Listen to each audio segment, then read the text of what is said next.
Ada seorang lelaki dari Bani Israel yang menghabiskan hidupnya dalam ibadah selama 70 tahun tanpa henti. Hanya untuk mencari ridho Allah, ia berdoa, bersujud, dan bermunajat setiap hari.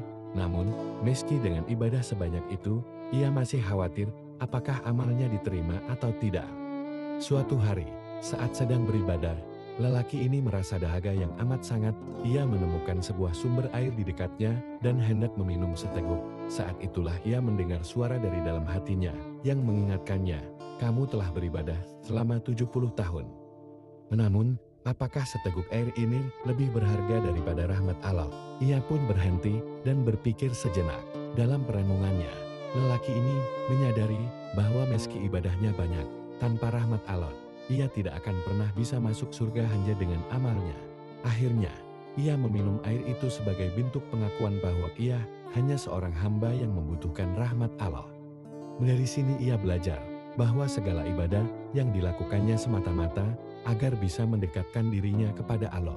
Dari kisah ini, Imam Al-Ghazali mengajarkan kita bahwa rahmat Allah adalah kunci untuk meraih surga. Tak peduli seberapa banyak ibadah kita tetap memerlukan rahmat-Nya. Karena itulah, dalam ibadah kita, tak hanya ketekunan yang penting, tetapi juga keikhlasan dan kerendahan hati. Semoga kisah ini mengingatkan kita bahwa amalan yang kita lakukan adalah bentuk cinta kita pada Allah, tapi hanya dengan rahmat-Nya kita bisa selamat. Rahmat Allah lebih besar dari amal kita, maka berserah dirilah kepadanya dengan hati yang ikhlas.